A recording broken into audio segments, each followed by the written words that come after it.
to increase awareness of best practices from across the globe on topics relating to advocacy, infrastructure and development, marketing and storytelling, and current cultural trends within the broader cycling community. Before we get started, just a few housekeeping notes. We're gonna run through a moderated portion today, and any questions that you have throughout that portion, please feel free to drop them in the Q&A window that you can find at the bottom of your toolbar. After the moderated discussion, we'll take some questions from the audience for our panelists. And then we hope that you'll join us next Tuesday as well as we continue on our journey through the virtual bike summit this year. Again, they're Tuesday afternoons at 3 p.m. Central Time. And we look forward to getting started. If you're sharing anything on social, please tag us at Visit Bentonville and at Bike Bentonville and hashtag AR Bike Summit 2020. So to get started, I'd like to introduce our moderator, Travis Knapper. Travis is the Director of Tourism within the Arkansas Department of Parks, Heritage, and Tourism. Travis previously served as President and CEO of the Rushton-Lincoln Parish Convention and Visitors Bureau in Rushton, Louisiana, before moving to Arkansas in April. A former president of the Louisiana Travel Association of Convention and Visitor Bureaus, and a former chairman of the Louisiana Travel Association. He's a member of Destination International, who previously served on the foundation's board of trustees and was recognized as a future leader in the industry through Destination International's 30 Under 30 program in 2013. Travis earned his bachelor degree in marketing from Louisiana Tech University in 2006 and received his certified destination management executive in 2016. Travis currently lives in Central Arkansas with his wife and 3 children. Travis, I'm going to turn it over to you to introduce our speakers and get started. Excellent. Thank you and glad to be here. To start with our first speaker, we have Nicole Formosa, Editor-in-Chief at Bike Magazine. Nicole has had that position and held that since 2017. Before that, she was the managing editor of Bike for 4 years, which came after 5 years as editor at Bicycle Retailer and Industry News. Nicole studied journalism at the University of Oregon and has also worked as a TV news producer and a newspaper beat reporter. She lives in Southern California with her partner, her 1-year-old son, and a 10-year-old boxer. So glad to have you here today, Nicole. Thanks for having me. Second, we have Gloria Liu, the features editor at Outside Magazine.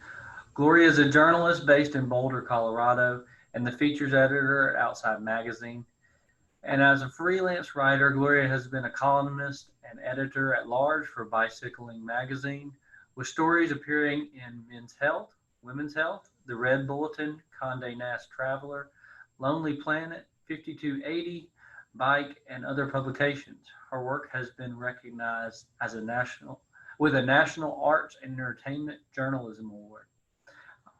She writes about a wide range of topics, from grief and love to the psychology behind why we love getting big air, to the intersection of Me Too, hashtag Me Too, and cycling, to the celebration of the wonderful outliers in our communities. Previously, she was the features editor at Bicycling and Runner's World, as well as the gear editor at Bicycling. And in a past life, worked in digital marketing and has traveled the globe from New Zealand to Honduras and the French Alps. Glad to have you too, Gloria. Thanks, Travis. Good Okay, to be here. next and last, we have Frances Cebedo, founder and editor at MBTR. The founder of MBTR and Road Bike Review, Frances believes that every cyclist has a lot to teach and a lot to learn. His websites are communal hubs for sharing cycling experiences, trading adventure stories, and passing along product information and opinions. Francis's favorite bike is the last bike he rode, whether it's a dirt jumper, single speed, trail bike, lug commuter, or ultralight carbon road steed. Francis loves cycling in all its forms and is happiest when infecting others with that same passion. And I might agree with this last statement. He also believes that IPA will save America. There you go. So, welcome, Francis. And thanks to everyone. I'm excited Happy to to be be here. here and chat with our special guests, and we'll go ahead and get started. The first question is for all of you, so feel free to answer as you'd like. Can each of you tell our audience about the publication you represent and who your target markets are? I'll start. So Outside Magazine's a legacy national print publication, but in the past decade, like everybody else, we've grown our online presence. So now we have Outside Online too, which is a big website. And our target audience is pretty much anybody who loves the outdoors. We cover everything from camping to travel to environment. And of course, we cover cycling too. I am with Bike Magazine. We're in our 27th year as a print publication. And we are focused solely on mountain biking. So we don't really cover any drop bar, like no gravel, no crossover.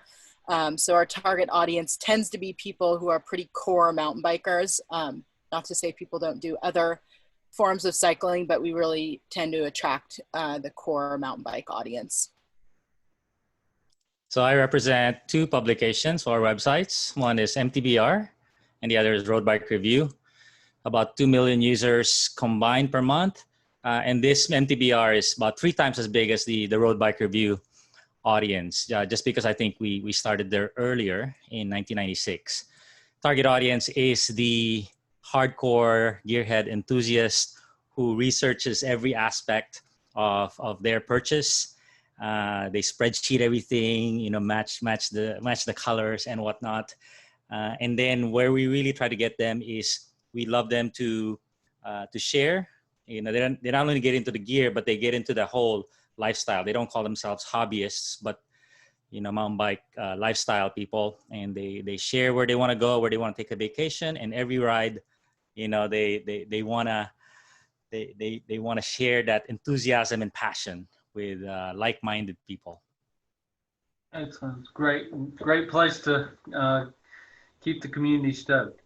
Okay, the next question will be for Nicole and Gloria. Can each of you talk about how technology has changed the landscape of Bike Magazine and Outside Magazine, and how you've integrated online with your print publications with those changes?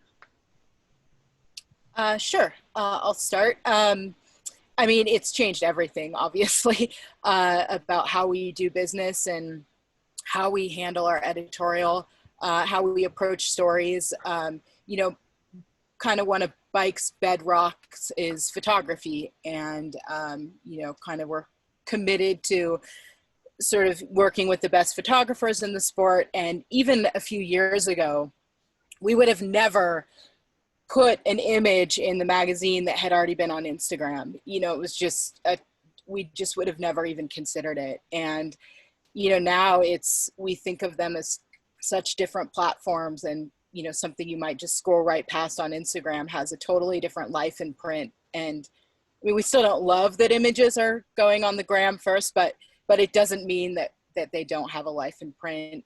And just kind of overall, just how we approach projects. I mean, the Bible of Bike Test is probably the biggest example of how we've integrated kind of every platform with one project. You've got specific content that's going in print, specific content on YouTube, social media, on the website, but it's all connected.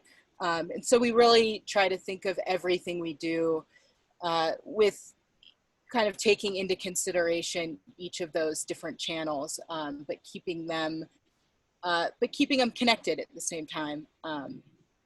So yeah, I mean, gear is probably where we've seen the biggest change. We've really transitioned to a web-first mentality. Reviews, long-form reviews that used to only have a home in print now primarily are online, and we're reserving print for different types of gear, more in-depth gear content. And we've really shifted our gear mentality to, to be competitive with other sites out there that maybe don't have a print component. So that's probably been the place we've seen the biggest changes in how we cover gear. Yeah, and on the outside side of things, I would say one of the big things, I mean, there's so many ways that, we're the digital media movement has changed how we do things. But one of my big things that I'm excited about these days is that we're no longer thinking, I think like legacy media, we're very used to thinking of print as this premium experience and online as sort of this like secondary lower tier experience. And I think across brands, that's really no longer the case. And people are realizing that, like, especially in features, which is where I work, mostly long form stories, an online feature can actually be even more rich and more engaging than a print feature can be, because we can have video, we can have GIFs, we can have moving images, we can have like beautiful splashy full screen photos, and people can come and scroll through a feature and even look at just beautiful imagery and videos and get a sense of the story, whether or not they even read the story. Obviously, long form good reporting is still really important to us, but that's something I think we're all really excited about at Outside, is the way that we can bring a story to life in a lot of different ways online and in a way that you can't in the magazine. And audio is another something that you can incorporate into a story online. So yeah. It definitely has changed. It's good to hear that, how that's affected y'all. Okay, Francis, MTBR, your publication, your site has been online resource, since its inception. So share about how it has continued to maintain its competitive edge as more publications continue to shift their focus to that online presence where you've been the whole time. Right. So the site was born out of two foundations. One is trust and unbiased reviews and reporting, and the second is really recognizing the value of the user, the contributor. Forever, it wasn't me telling the world what I thought of products. It was always the user. So because we try to get a bigger cross section of opinions or reviews on a certain product. So as we changed, the world changes. We tried to maintain these two pillars. Never easy, but you always kind of have some kind of core value or core principle. So we've done that. And the things where we changed is, one, we were always user driven. At some point, we took on editorial reviews, meaning me and a staff of editors had to review products. And, we did it judiciously after 10 years of existence because it's a big trust issue. They might think I'm biased or my editors are biased. And so we did it carefully, but we found that that's an important part of the situation. As when you go to a restaurant or you buy a car, you want both sides, right? The expert opinion and the user opinion. So we supplemented the decision for the user. And so other things, we have to keep up with the times. Facebook, Instagram, YouTube. You have to create these entities, but you have to feed these little monsters, feed the bear, so to speak. You can't just put it out there and expect for them to come. So you have to give them a new effort, and those platforms change too. Initially they give you traffic, but after a while they want you to pay for traffic, or they don't want you to drive users away from their platform. So we've had to figure out how to keep our Facebook subscriber in the Facebook experience by putting the content over there, not just a link. So that kind of evolution is constantly changing. Absolutely, it's a continual education effort when you get into the ever-changing environment, especially of social media. Okay, y'all told us kind of how y'all shifted and changed in the past 10 years. Now, how has that affected how your audience has been engaging with your work, and how that might have changed during that process? And this is open to all three of y'all. Yeah, I mean, I think the obvious answer probably for us is just that, like I said, Outside started as a legacy print publication. We didn't even really have a real website until 2014. Like, I think until then, our online presence was one person. But obviously now we're definitely very online, and actually more online than we are in print. Our print readership is about 700,000 readers a month compared to 4.5 million monthly unique visitors online. So yeah, and the way we see it is just that online we have much more of like a connection with our readership. It's a little bit more of a conversation. And I think Francis and Nicole probably agree with that. Like, you can get instant feedback the day you publish a story and know exactly how it's doing, whether people are mad about something. And, we can pass on feedback to the author. We can clarify things to readers when they write to us on the site or on social media. And that's really valuable. It's just a little bit more of an ongoing conversation as opposed to print, which was more of a one-way conversation. Yeah, and I would say from our perspective, we're interfacing with so many more people, readers, than we ever did in the past. Primarily it was just, we'd get letters still via snail mail or email. And that was sort of the only way we would engage with the audience, other than, a couple festivals a year. And so now we just have so much more of a direct connection, and that's positive and negative. You definitely, and people can hide behind the screen. The troll tendencies can come out maybe a little bit more than they would have in the past if you had to sit down and actually craft a letter and have your name on it. So it's, on one hand, it's really nice to hear from so many more people, but it can be difficult too. And it's a lot more time consuming to be responding to everything on social media, especially with a small staff. Social media is really a full-time job now, and not having somebody committed to that, it takes a lot of time to be engaging and responding with people on social media. So it's a bit of a double-edged sword, I guess. And before we get to Francis, that would mean both of y'all are leaving your articles, your post, open to comments, correct? And that leads to that ongoing conversation? Most of the time, yes. Yeah, almost all the time. I mean, there's been a few instances I can think of where we haven't, but yeah, primarily we're always open to the feedback. Yeah, we Outside doesn't have commenting on our articles, but we leave all our social media posts open to comment. And we have an email address that people can write to give us feedback. And I was actually talking to our team and that manages that, and apparently we answer about 90% of the reasonable questions and grievances that people have. So, well, that just shows the different layers of able to interact, and that's awesome for y'all to be responsive in different ways. Francis, I'll let you take your shot at this. So for us, we've always been interested in making the user leave feedback, make him leave a review, a ride report, or even a quick poll option. Anything that they drop into our site, I think makes them feel ownership of our site. So the change in recent years, so that was like 25 years ago, the change in years is everyone's figured that out. So the contention for the user's attention is a lot harder. Now we have to, buy for attention. People, they even their Facebook wall or their blog, that's their own real estate, and people are now more interested in cultivating their own real estate, whether it's their feed, the group they created on Facebook, their YouTube channel, they want to become a star. So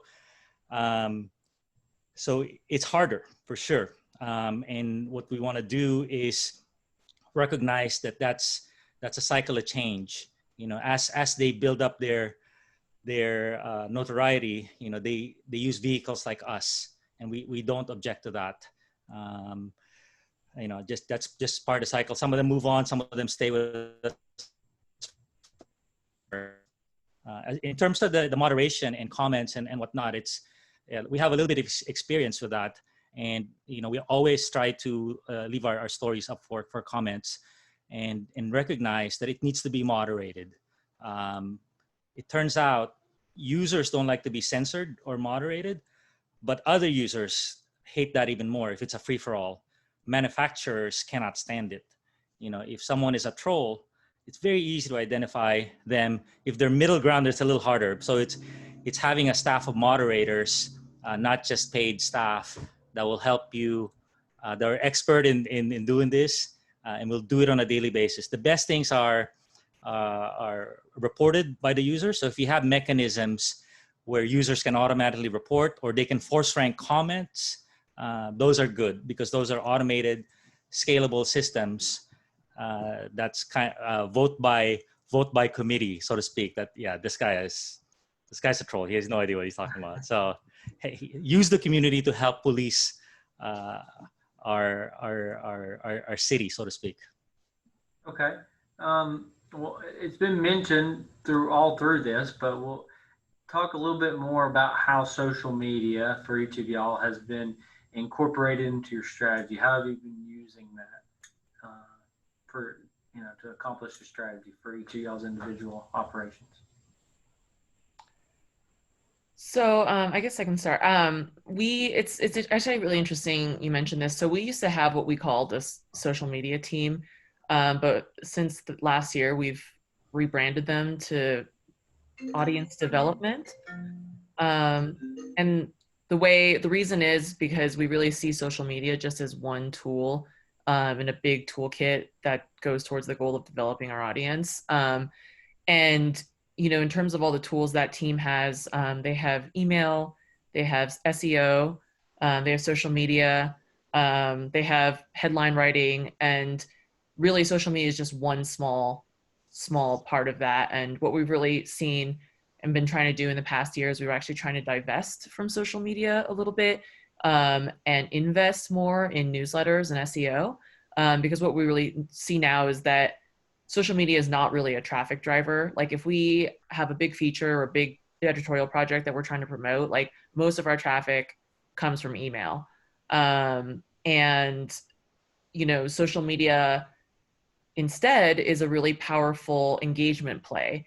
And we see it more just as like a way that's like, it's like an extension of our brand and our voice and our personality in our readers' world, but it's not really a traffic driver. So, what social has been good for is one great example is like stories that are like small stories and kind of interesting tidbits that we might not write a whole online story about, but that we still want our readers to know about. So for example, we recently shared on Instagram the fact that you can text this phone number and a city like Park City, Utah, and they'll tell you which indigenous lands you're on. And like, you wouldn't write like an 800-word story about that, but it's a fun Instagram post that allows people to engage with outside in a different way. So yeah, that's kind of how social media is fitting into our audience development strategy, but it really is a much bigger strategy that involves a lot of other tools too. Excellent. Yeah, I would agree with a lot of that. Sorry, Francis. Oh, go ahead. It's a social media is a tough thing because even though it does, for us, it drives a decent amount of traffic. We still most of our traffic is still direct to the site, but you sort of want to temper how much you're putting into somebody else's platform and how much, resources you're putting into, kind of teaching people to go to your site and not to only find you on social media, because, something we've all been through it, the Facebook algorithm changes and suddenly your traffic plummets. And I think, when that happened a couple years ago, that really taught everybody that we were putting way too much into one social media platform. So we really try to think about it differently. And just kind of another way to present our content, something that runs online or that runs in print, or, YouTube we use it a lot for video cut downs of larger videos we have on our YouTube channel. And it's just kind of one other way to present our content in a different way than these other platforms, but trying to kind of temper how much resource we put into it overall. It's like you can't get away from it entirely, but a lot of times with projects, we'll produce something specifically for, Instagram stories, and it's really produced just for that, and it's just kind of another way to kind of to present that. So yeah, it's I think we struggle with it a lot. Kind of how to best use it and how to not take too much attention away from our site. And it's Right. ever changing, so it's a constant. You got to adjust to what's most popular, what the new strategies, algorithm, all that is. So that's absolutely right. Francis? Yes, for us, the first thing is you have to select the social media you participate in. There's Pinterest, Twitter, and whatnot. And for us, being gear intensive, we found out that these two, Pinterest is not, Twitter is not. Surprisingly, it's more like great for news, but we're not so news based. So it boils down to selection, what works, what pops up. Facebook, Instagram, and YouTube really fall in there, and they kind of changed the game. Before, we were using them to drive traffic to our site, but after a while, they don't even let us reach our own subscribers unless we pay. So that's them changing the game. So you do have to feed these bears, give them content that live in those native systems. And I like what Nicole said. Giving them a tidbit, a short video version of what's in the website. So it's a teaser, but it's even by itself, it's a nugget of information that lives there. One of the challenges and dangers, is we have a whole new generation or section of people who just live in these social media silos. My son, great biker, he's on Instagram. He knows I work on his website. He's never been to the website, and none of his friends do. They don't even go to Facebook. They're just on Instagram. And same thing, we have some people who in Facebook, they just live on Facebook. They read their news there. They read their reviews there. And same thing on YouTube. So sometimes you don't want to play there, but you really have to recognize this phenomenon. It's not going to change because these social medias are becoming their own content entities and will want to keep the user as well. So we do have to play, and it's going to keep going that way. You almost have to curate a different type message for each audience on the different social media platforms. That's interesting. Well, it's been referenced slightly here, but how have influencers played a role in the work you do? For us, I mean, I think most of the time we would use an influencer like perhaps as like a ride model in a video project, or something that would maybe broaden our reach, like so we can tap into their audience. It's a different audience than maybe we feel we've cultivated, and just try to grow through, they're obviously going to share any content that they're included in. That's probably the biggest way. I wouldn't say it's a huge part of what we do at Bike, but that's the primary way I would say we use what an influencer is or would be defined as. For us, two ways. One is they use our forums to grow their influence. They start marketing, guerrilla marketing somewhere, and we recognize that, and that's okay by us. The second is if they're good enough, if their content is gold, Seth's Bike Hacks, Jeff Lenoski, or Kendall Weed, they give us their video, their story, and their photos, and we put it in a little article. So we're okay with that too. They give it to us for free, with the understanding that it's going to draw to their subscriber list. Yeah, and on the I actually have to say on the editorial side at Outside, I wouldn't say the influencers play a major role. Sometimes they can be a source for story ideas, but a lot of times people are just influencers and there isn't necessarily like a really amazing story that we can leverage off of that. But I do know that our marketing team will often work with influencers for ad campaigns and things like that. So Okay, excellent. Well, I know there's definitely a group of people on the call listening that probably will want to hear when it gets to the next little bit. But okay, if a destination or a program or an event, an organization wanted to pitch you a story for their publication, what are you looking for in that story, and who gets that pitch? Is it the editor? Is it someone else? How can they best reach y'all, and what do they best need to reach you with, kind of story-wise? Yeah, I think I always kind of have the same answer for any kind of pitch, really, whatever topic it is. And I think there's sort of four ingredients to a really good pitch. One is that the first thing is always that it's surprising. So tell me something I didn't know. And, you know, several years ago, it was that there's a town in Arkansas that's becoming a major mountain bike destination. And that was obviously very surprising to a lot of media people because we didn't think of Arkansas at the time as a mountain bike destination. So that was one thing. The second ingredient is that it's always topical. So it answers the question of why now. And, you know, a great example of that might be if you had a destination like, why now? Well, as like destinations like Crested Butte, Colorado get overrun with tourists, people are looking for, because of COVID, people are looking for under the radar places to go. That might be a good angle for you to pitch your lesser known destination. The third is that it's obviously in the publication's wheelhouse. So, you know, you look at this place and you're like, oh, I could totally see bike covering this or outside covering this, or you've covered places like this before in the past. And then the fourth ingredient is that it's like a good story. And what that usually means is that there might be some good characters. There's some good tension, something that makes you maybe a little uncomfortable, or there's some conflict there. Bentonville, again, several years ago had a great story because it had some good characters like, oh, you know, the Walton family has a bunch of mountain bike enthusiasts in it. And these guys loved mountain biking so much that they wanted to pour so much of their own money into a town and make it a mountain bike destination. And so you've got some characters there.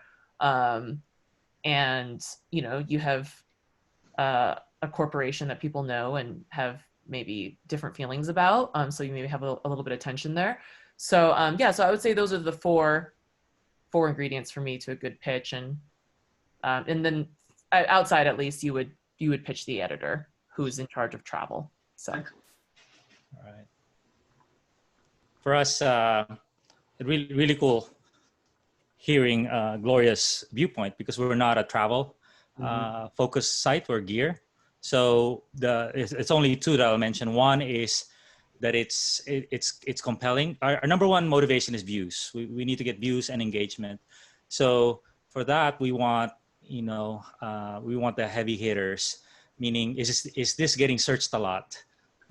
So even though it might not be new and intriguing, we go, oh, Arkansas, yeah, that's getting searched, or Whistler, so that's getting searched, it's going to get viewed, as long as it hasn't been played out yet. You know, Whistler is tough now because, man, we've seen hundreds, if not thousands of stories and video. So those are good, compelling, nice, good writing, good visuals. Do they offer us video already? Any material that's easy to package? And then the other side is the second motivation is staying in business and money, meaning a lot of our content, a lot of our avatars are actually border tourisms. Even though we're gear oriented, the city of Oregon, the state of Oregon knows that, and it goes, oh, we want those guys to come over. So we would think of a story idea together, part of a sponsorship program, and then we send an editor over there, the one who really connects with that kind of terrain, that kind of writing, and we will develop a story together. And it's sometimes paid, sometimes not, but it kind of alleviates the risk of spending a lot of editorial money into a remote destination. And who are they pitching to with you?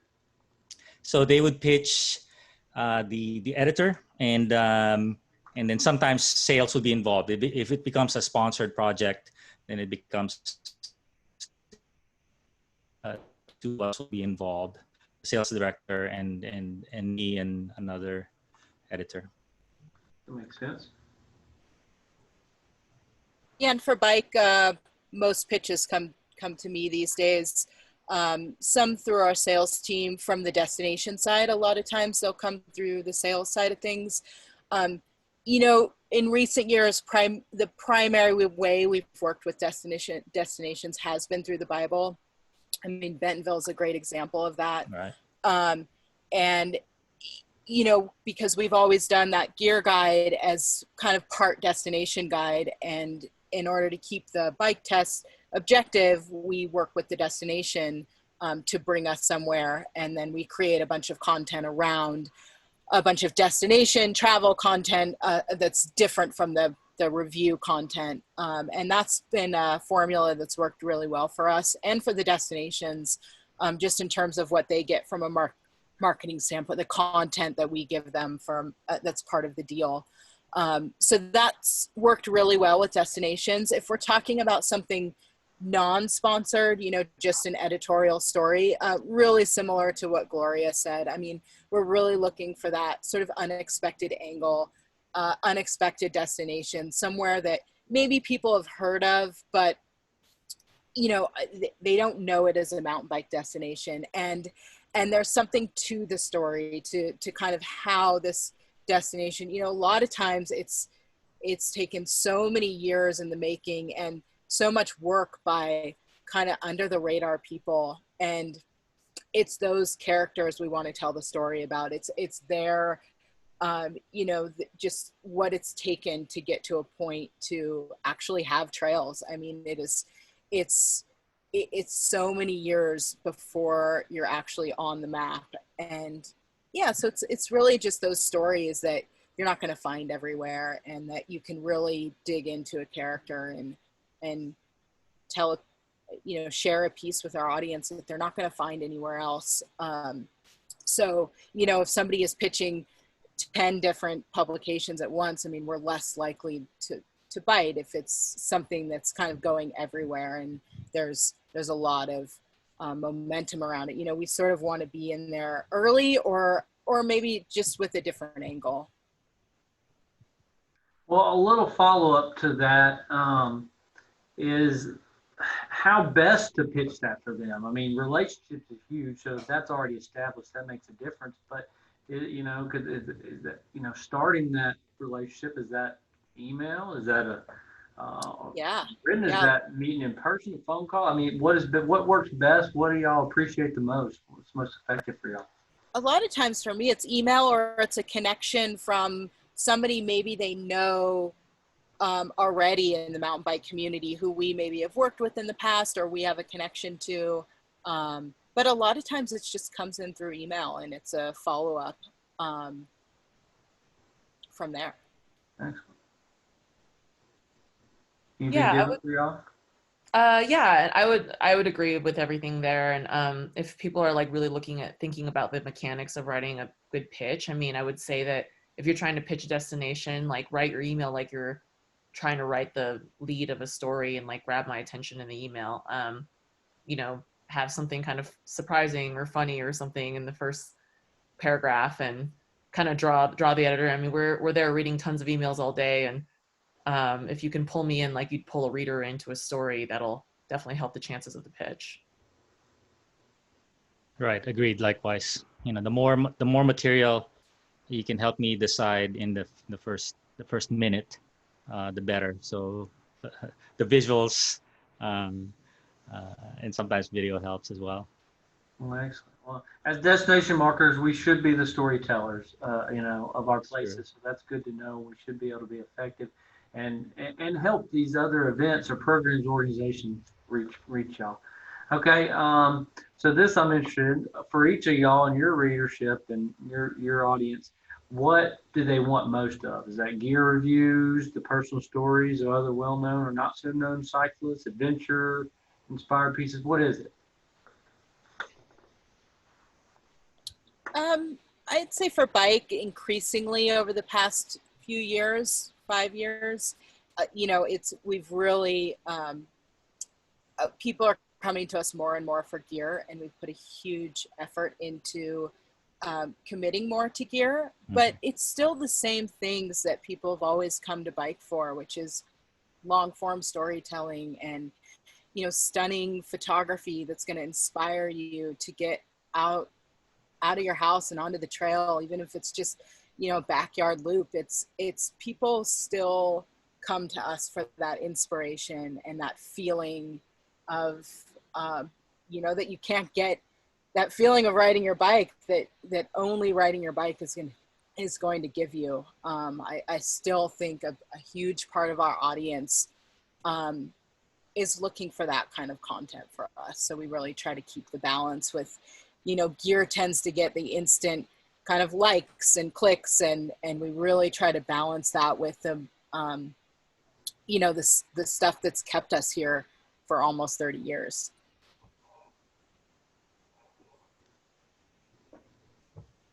For us, it's you know, the three things. Gear is always center, but you know, what to ride, who to ride it with, you know, get some make some friends, form a community, and then where to ride it. And the where to ride could be local. First, it starts out as local trails, but then, you know, once a year, like where do we go? You know, where do we go on vacation? Tahoe, or jump on an airplane. So that's kind of the lifestyle, but really centered on the gear first.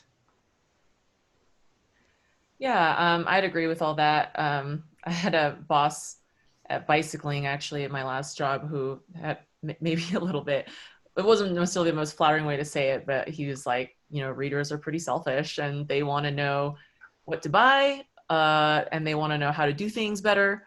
So service is always very popular, anything like fitness service and where you should go this year.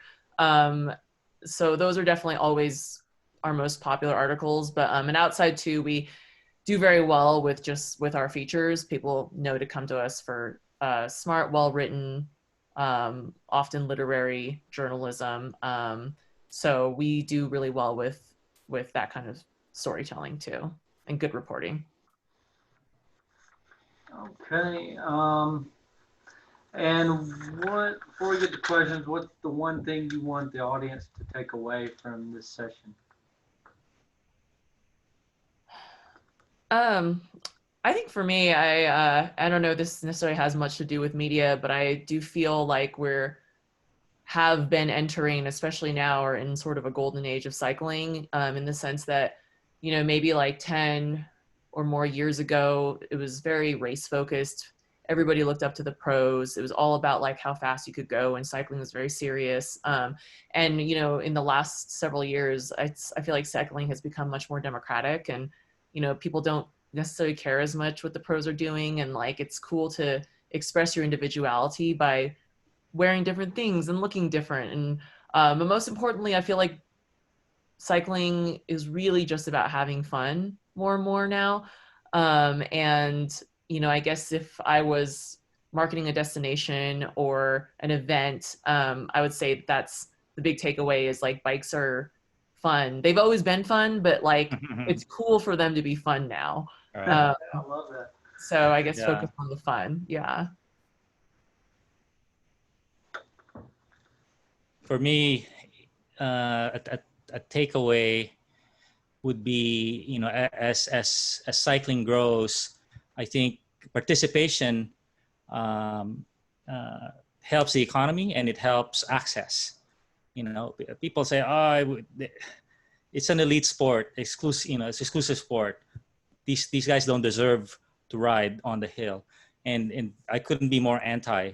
And I try to preach that to the community, that hey, more people riding bikes means more trails, more access. Because if the decision maker, if the landowner starts to ride a bike, guess what's going to happen next? That hiking trail will be open next year. So I think it is a heavy driver that's going to happen, with COVID, with some e-bikes happening, with people giving up their cars, moving away from cities just to be in touch with the outdoors and physical exercise more. And I might go as far as cycling save America, not just IPA. Amy would agree with that. We had she said the exact statement yesterday. Nicole finishes up. Yeah, I mean, to Gloria's point about it being the kind of the golden age of cycling, it's really true, and you've just seen, especially with COVID. I mean, this bike boom is real, and it's going to stay. I think so many more people are getting exposed to the fun side of riding, and I think for destinations, I mean, that puts a lot of pressure on in terms of access, and that's a huge part of what we've covered over the years, and just sort of making sure that that's that there's trails and there's places for everybody to ride. That's just such a big part of any story, I feel, with destinations kind of right now is how are the trails being maintained, and who's paying for it, and how's it being built into your the city or town funding, and also just seeing things like pump tracks now, or they're viewed the way skate parks were years ago, where it's like towns and cities are actually putting money into pump tracks because it's such a community asset. And yeah, I mean, I just think for a destination kind of looking to market themselves, it's just touching on all those things. Access, inclusivity it's so huge right now. And kind of what different places are doing to make the sport more approachable. And those are just the big and important factors, I think, as the sport really grows a lot. Wow, I think y'all wrapped that up quite well. Biking can save America. I love it. And now Amy Let's will hope take so. over. Yeah, absolutely. Take over with some question and answer time. Thanks, Travis. Thanks, you guys. I think that last part was, I'm with my people right now. I feel like I say it around here all the time. Access to trails is super important. So along those lines, and I know like each of you kind of touched on this, through COVID, we have seen this new great American bike boom, or maybe it's not even the American bike boom, but bike boom in general. One of our audience asked whether or not you see this as a fad, or are these cyclists going to stick with it? And I think, Nicole, you hit it, that this is not a fad, but can each of you elaborate just a little bit more on what you've seen or maybe felt through this, and why you think it's not a fad, why it's going to stick? For me, I see it as concentric circles, as a bullseye. The bigger the crater, the more you'll get hardcore. So an example is obviously everyone in my neighborhood's biking, not just one bike, but four. The whole mom, little son, everyone's biking. So there's no bikes to be had. But as a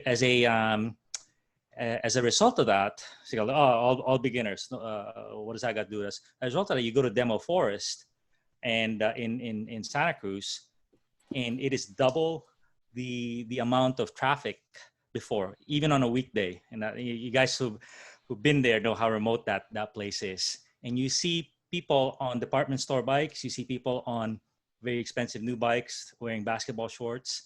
So this to me is a sign that this is going to happen, because now you have the inner circle. The ones, for every 100 people, maybe 10 will stick, maybe 20 will become hardcore. Who knows? But they get exposed. They go to Demo Forest and they get hooked. Whereas before, there was no chance that they would have, gotten time off their busy jobs to even explore this avenue. And as we all know, once you get hooked, once you go down Flow Trail, it might be a lifelong commitment. So it's definitely going to stick with some, not all.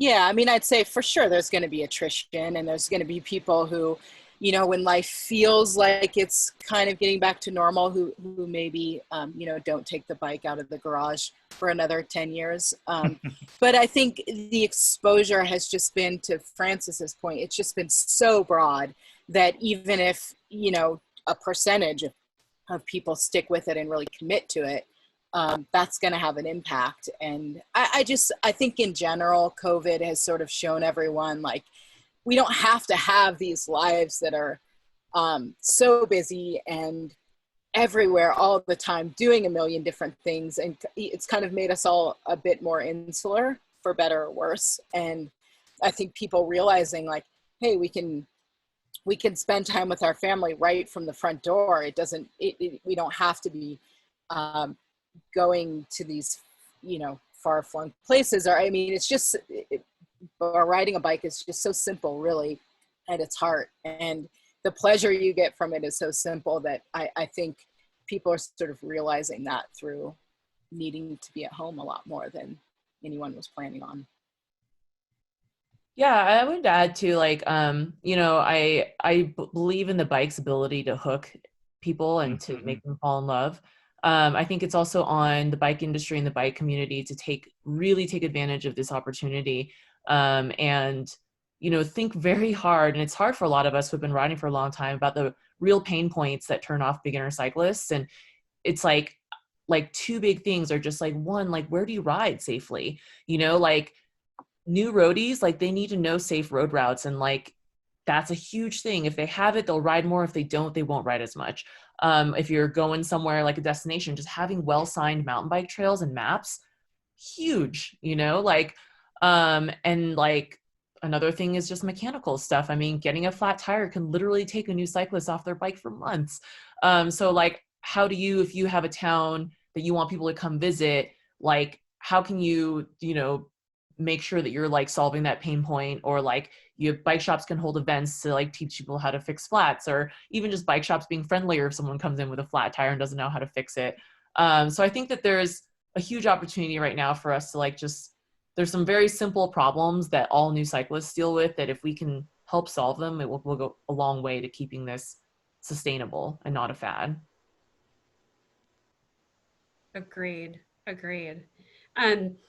Kind of switching gears just a little bit, although I see a bunch of questions coming in. Everyone really likes this topic about engagements with new riders. One thing I wanted to go back to, though, was interesting.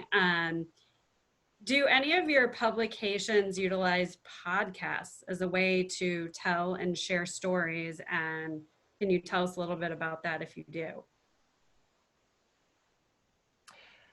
Yeah, Outside has a podcast, and it actually is, like, pretty successful. It, you know, it's a good revenue generator for us, in terms of advertisements. We make all our, it's a pretty produced podcast. Like, it's scripted and there's a lot of editing and it's storytelling and there's music that's original. So yeah, I would say the Outside podcast has been a big success for us. There's been a lot of podcast talk, not a lot of podcast action on our side. That's just, I mean, we wanted to for a long time. We've had, a lot of interest in a specific person to do it, to host it. It's just a matter of resources for us and how much we can take on with a small team. None for us yet. None for. Do you, any of you feel that Instagram posts have more engagement than a blog post? It depends on the topic, I guess. It depends on the actual, I mean, sometimes an Instagram post will have incredible engagement. But I sort of wonder often the depth of that engagement versus the depth of an engagement on an article post. You know, presumably, you know, just based on our time on page, you know, it seems people are really engaging with the content there. They're reading it. They're getting through most of the article post. Versus Instagram, it's hard to really know how much that's sinking in and if it's Obviously, if there's the link in bio and we're converting and people are going, actually clicking through to the page, that's one thing. But yeah, it's really hard to tell if that engagement is having a real impact versus, I think we kind of know that a little bit more on the website. Yeah, for us, now, it's you know, an engagement is there, but it's like this. It's so quick that we don't see much click-throughs, and really hard to measure. So for gear reviews, it's a little tougher for us. So it not quite as good actionable engagement that we want. Great. Gloria, anything to add to that? No, I'd agree with everything they said. Mm-hmm. Awesome. Okay, one last question, and I apologize to everyone in the audience if we can't get to all of your questions. But I did want to go back to one topic that we were discussing with new ridership. A question came in of whether or not any of your publications have thought about putting out content for new riders and helping to educate them about some of the things that many of us, Gloria, I think you said it, we kind of take for granted that we know this already. And if you have thought about it, where should we look to find that? Yeah, we've put out some articles recently, like how to do certain types of basic bike maintenance. We have a story coming out about how to use your bike lights, like basic stuff like that. It's definitely a great time for those kinds of stories, and we've seen them do really well. So clearly there's a lot of people out there looking for that type of information. What I do feel like maybe local organizations have an opportunity to do is, again, going back to this like where to ride question. I think that's like one of the biggest questions all new cyclists have, and who to ride with, like connecting people. I feel like if you're a local entity, those are like two huge value drivers that you can provide that national publications or websites like you know, me and Francis and Nicole work for have a little bit harder time. Like we can't tell everybody in, you know, every town where they can ride or who they can connect with for local riding clubs. So that's where I think that more local organizations can help new riders. For us, yeah, that's a big initiative. You know, you got to take advantage of the times, and how we attack it is these lists. You know, these lists that are kind of boring for an enthusiast or a hardcore are actually pretty valuable for someone getting into it. So 5 things you need to know when buying a used bike, 5 best bikes under $1,000, you know, 5 best tools you need to carry on your pack. So pretty basic stuff, but, you know, make it easy to digest. These people have a short attention span, and often they see it on their feed.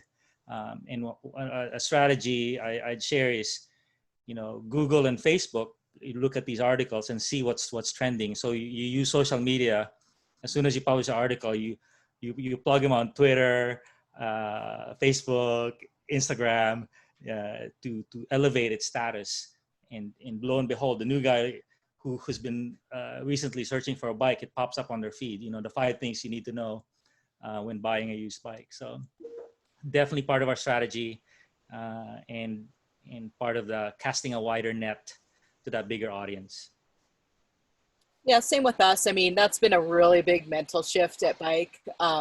You know, I think for so long, we really just focused on, you know, the core rider and not really purposely, but just didn't focus a lot on beginner content. And our gear editor now, that was when he came in, you know, 4 years ago, that was a big, he came from a bike shop and has, you know, he's sort of been on the front lines of new riders. And I think in a lot of ways for us, it's been, it's actually been, you know, he's done a lot of stuff in the shop, kind of short videos and that sort of thing. But it's almost been like more in the price points of what we cover. You know, we kind of, there's just been a lot of feedback from our audience on everybody always wants to see a product that doesn't cost as much.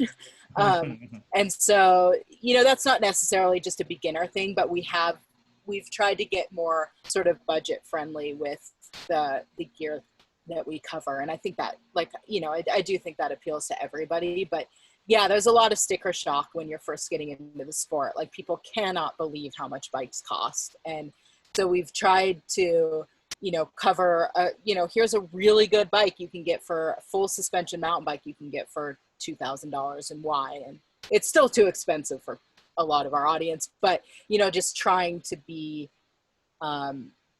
just cover broader price points has been a big focus for us. Great. Awesome. Well, I do want to respect everyone's time and really appreciate all of you joining us today, and want to just extend an extra thank you to our guests from MTBR Outside and Bike Magazine. You guys have always been very kind to Bentonville and Northwest Arkansas, and we love seeing those stories come out.